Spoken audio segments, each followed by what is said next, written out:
Bleaching இருக்கு, அல்பீனியம் இருக்கு. 6 நாள் இருக்கும் சுற்றி பார்க்கறது.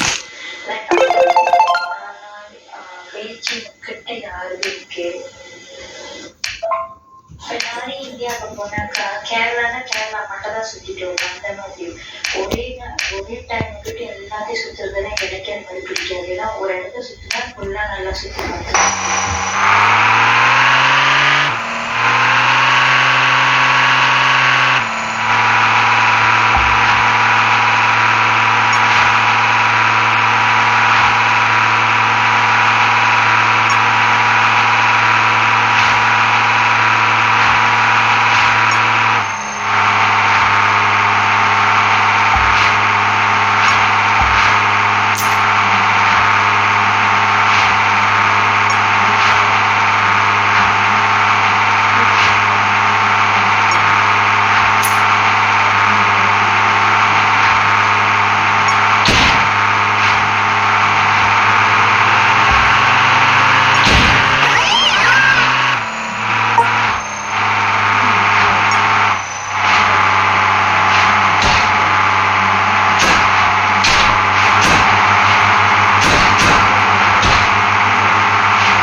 Harvey to Xinjiang நீங்க அனுப்பிட்டுருக்கீங்களா? 40 hours 40